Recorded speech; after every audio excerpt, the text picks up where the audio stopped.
Tornadoes devastated the town of Joplin, Missouri in May, but very soon relief will be on the way, and it's coming from right here in the Bay Area. Our Bill Logan is live in Largo to show us firsthand the unique shipment of hope that's going to Missouri. Good afternoon, Bill.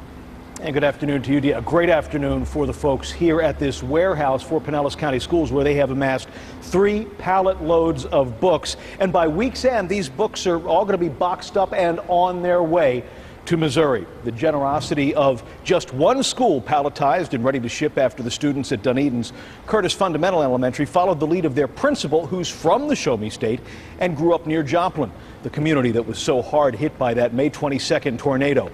With friends still in the area, Principal Pam Metz-Easley found out that over half the schools in Joplin were destroyed, along with all their learning materials, and she knew she had to take action. I had calls from people saying, how can I help? Can I go pick books up? Can we bring books in?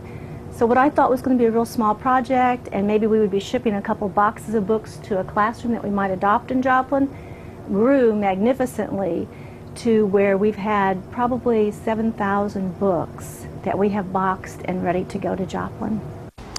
Now, today was to be the day to get all of these 7,000 books onto a truck and on their way to Missouri. But the trucking company that has, by the way, donated their service had a little bit of a delay, so they're not going to be here until Thursday. But rest assured, these books and that hope from the students and staff here in Pinellas County will be on their way to Missouri soon.